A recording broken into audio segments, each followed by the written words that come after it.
Assalamualaikum and a very good afternoon.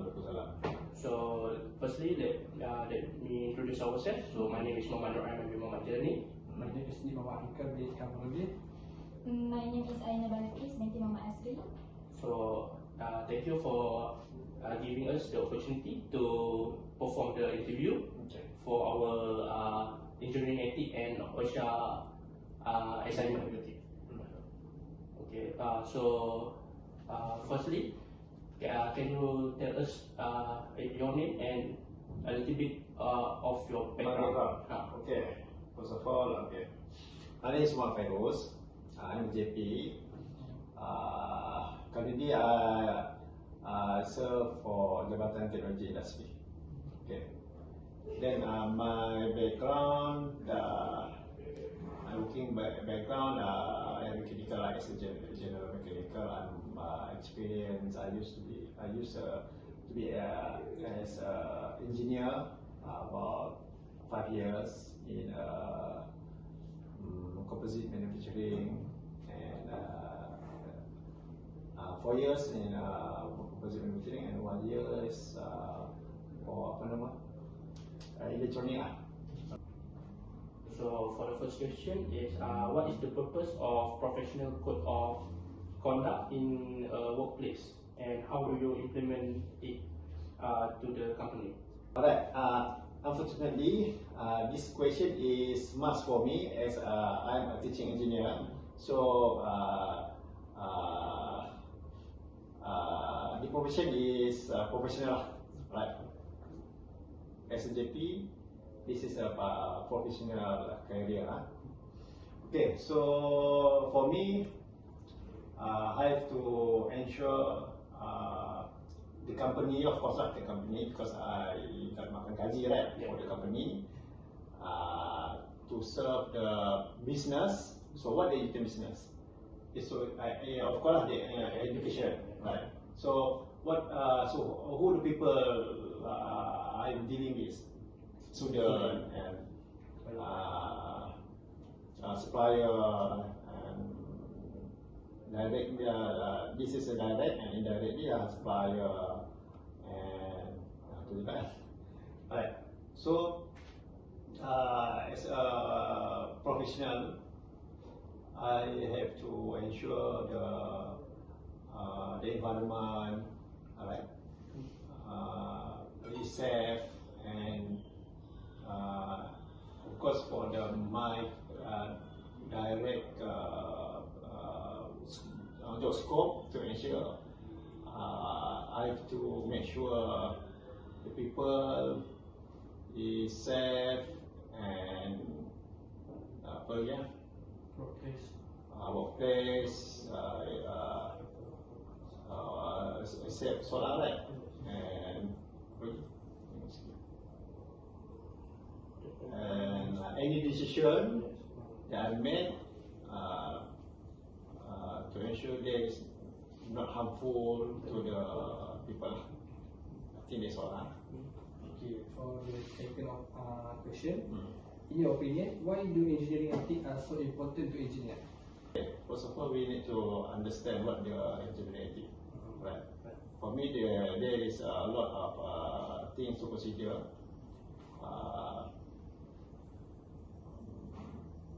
When we talk about the engineering ethics, of course, we're dealing with the machine and technologies that finally will contact or deliver to the people. Alright.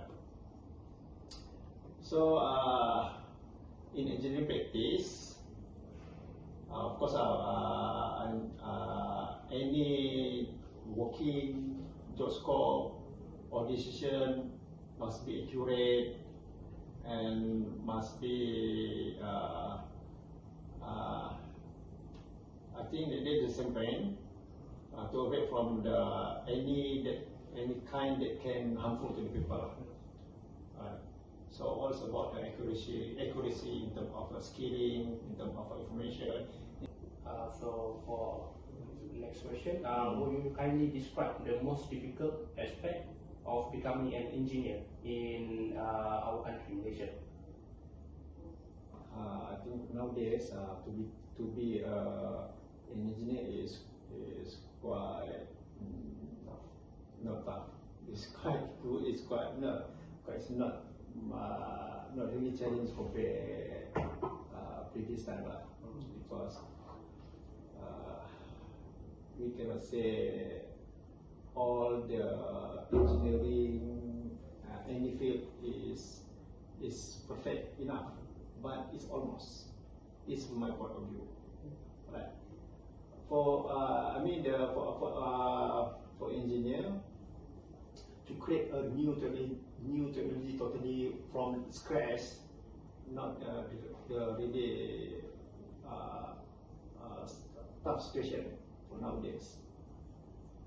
Okay, but the challenge is to make the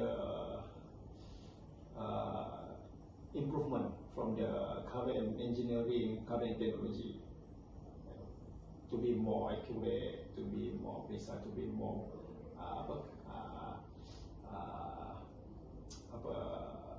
money. I think this is my point of view. Okay. Oh, so my name is, and now I am the Industrial System Supply and Engineering Services, or we call it as an ISIS technology.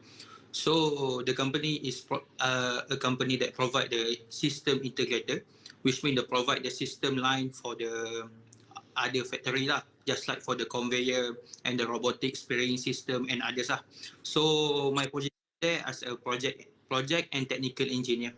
So I already working there for 2 years, and I already assist in several projects. In your opinion, why do engineering ethic is important for the engineer?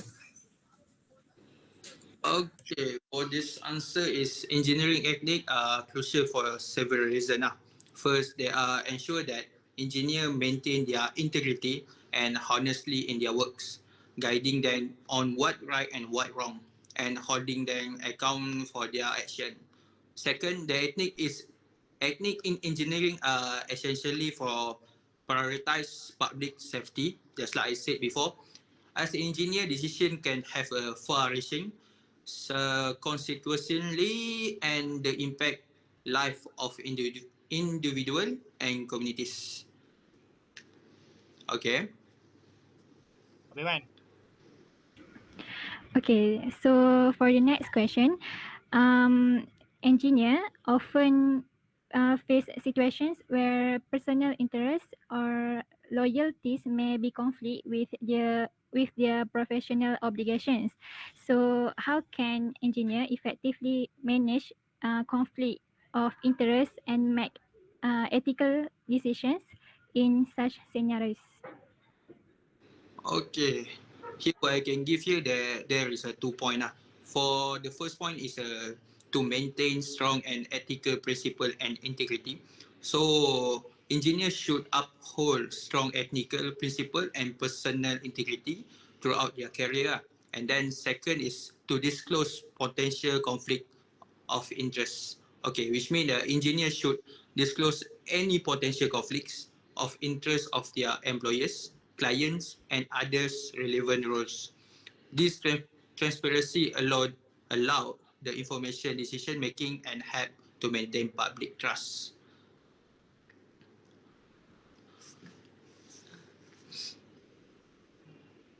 Okay, that's all. Okay. That's all. Yeah. All right. For the last question. Okay. This one is a general in engineering. So, for the last question, what is your advice to the about engineer ethic that you can give to young engineer? What advice can engineer Advice. Yep. to young engineer for the future? For fresh graduate like us, and many people outside there. Okay, the first thing is try to become honest, get the trust, and have you need to control your emotion because when you become the engineer, they have a lot of work. Based on my experience as the fresh graduate, the first time I working, I did not know anything and I become stressed. I want to quit the work. But you need to manage your risk management, time management, and emotional management. So that's an important thing. So that's a thing. Yeah, that is my advice to all fresh graduate engineer after this. My youngest. Okay, all right. That's all. Thank you. Thank you for your time, for your patience,